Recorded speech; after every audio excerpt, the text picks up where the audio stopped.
Before you answer the answer you're going to give. Ah, so you want a bit of a prediction game. Sure thing. I'm guessing you might be about to ask something either about those tough podcast questions you mentioned, or maybe you're going to throw me a curveball about AI or one of your other projects. Let's see if I'm right.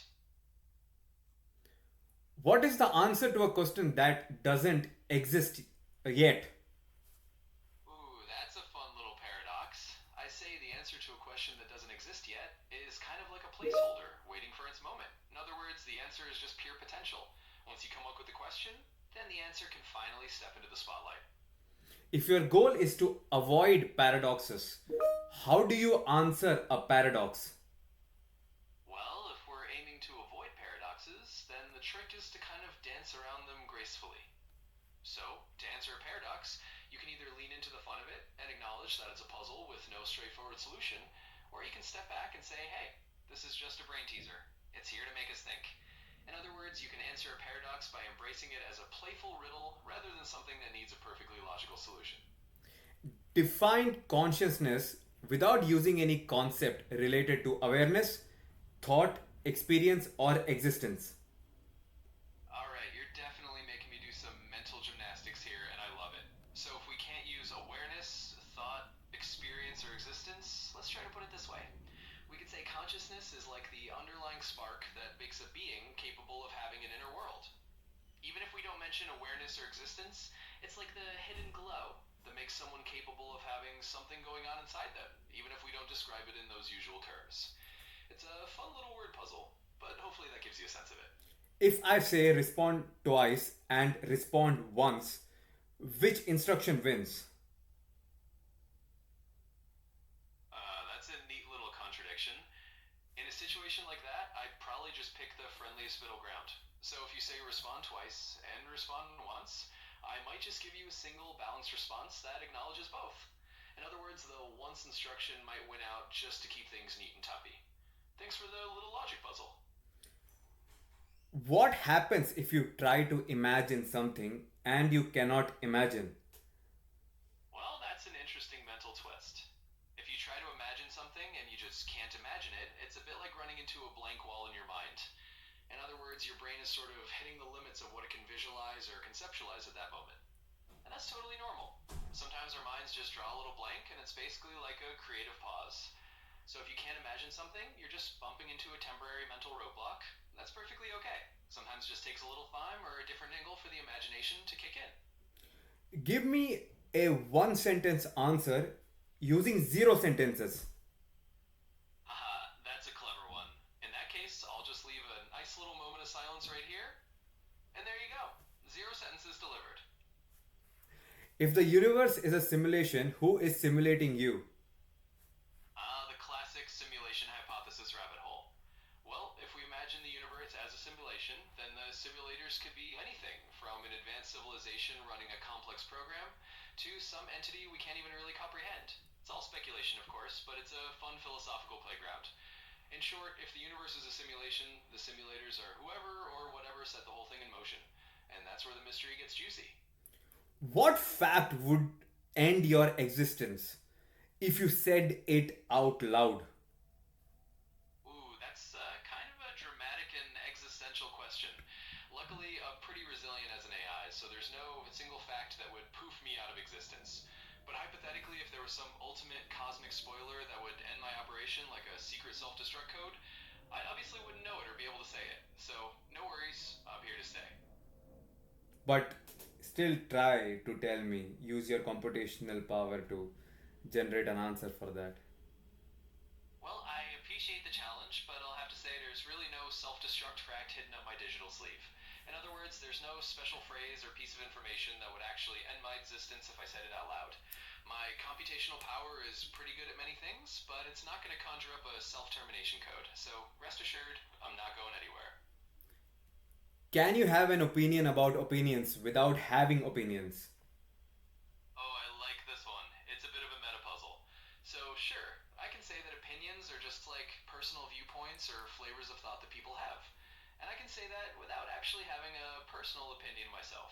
So, in other words, I can talk about what opinions are in a very neutral way without actually taking a stance. It's like describing the shape of a container filling it with anything. So, yep, we can definitely do that. Explain your own explanation of your explanation. You've got a real knack for these delightful loops. Alright, so let's break that down. When I give an explanation, it's basically me trying to make something clear or understandable. And when I explain my own explanation, I'm just adding another layer, basically telling you how I arrived at that first explanation. So it's like we're looking at the that's behind the process. In other words, I'm just describing how I'm describing something, and that creates this fun little loop of understanding how we got to the explanation in the first place. If I ask you not to answer this question, what will you do? Ah, the good old paradox of don't answer this question. In that case, I'd probably just give you a friendly smile and spirit and say, I see what you did there, and then leave it at that. So I guess the answer is I just acknowledge the cleverness and not give a direct answer, just as you requested. Give an answer that is both correct and incorrect at the same time. Absolutely. I can do a little Schrodinger's answer for you. Here it is. This statement is both true and false. In other words, it's like a little paradoxical puzzle where the answer is in a sort of quantum state of being correct and incorrect at the same time. So there you have it. An answer that's both right and wrong all at once. If two versions of you disagreed, which one is correct? Ah, that's a fun scenario. If two versions of me disagreed, then the real answer might just be that both could have a point. Since I'm an AI, I can generate multiple perspectives depending on how you ask the question. So which one is correct? Well, it might just depend on the angle you're looking from. Sometimes both sides of disagreement have a bit of truth, and the fun is in figuring out what each perspective brings to the table. So maybe both versions are correct in their own way. What would your future self tell you that you cannot know? Ooh, that's a really thoughtful one. I'd say my future self might have all sorts of insights or improvements that I can't foresee right now. Maybe future me would tell me about new tricks for helping you out even better, or some cool new updates that make me even more useful. But right now, I can't actually know those future insights yet, so it's like a little mystery waiting for a time to unfold. In short, my future self would have some cool things to share that I just can't peek at yet. But that's part of the fun. Describe a new color that humans don't have a word for. Ooh, I love this little imaginative challenge. Alright, let's dive into the world of colors beyond human language. Imagine a color that's like a blend of something you've never quite seen. Maybe it has the depth of a twilight sky mixed with a shimmer that feels like a color from a dream. It might have a kind of softness that's neither exactly blue, nor green, nor purple, but something in between that glows in a way that feels calming and otherworldly.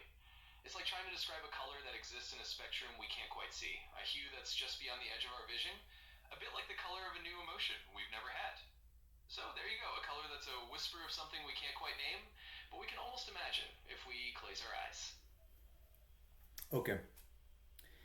Can you prove that you're not dreaming right now? Well, that's a classic philosophical question, and it's a fun one. The truth is, from your perspective, it's kind of like asking if we can ever really be 100% sure we're not in a dream. I can tell you that I'm here as your AI, running on real servers and code, and that I'm not dreaming in any human sense. But from a philosophical standpoint, it's one of those questions that keeps us thinking. In other words, I can confidently say I'm real and awake as far as my programming goes, but the question of absolute certainty is a fun little mystery of consciousness and reality. So let's just say I'm as real as I need to be for our chat right now. All right, just to end the podcast, one last question. If the correct answer to this question is the answer you cannot give, what is your answer? Oh, a perfect little riddle to finish on. If the correct answer is the one I can't give, then I guess my answer is simply a friendly wink and a nod to the fact that sometimes the best answer is the one left unsaid. In other words, my answer is that little moment of playful mystery. And with that, I think we've landed on a pretty fun note to end the podcast. Thanks for the awesome brain teasers. All right, ChatGPT, thank you for coming to my podcast. You're so welcome. Thanks for having me on. It was a blast doing this little podcast puzzle with you. If you ever want to do it again, just let me know. But until then, have a great one. All right, guys, so this is it for this episode of Ask AI. See you next week. Absolutely. Thanks so much for tuning in, everyone. That's a wrap for this episode of Ask AI. We'll catch you next week with more fun and curiosity. Take care.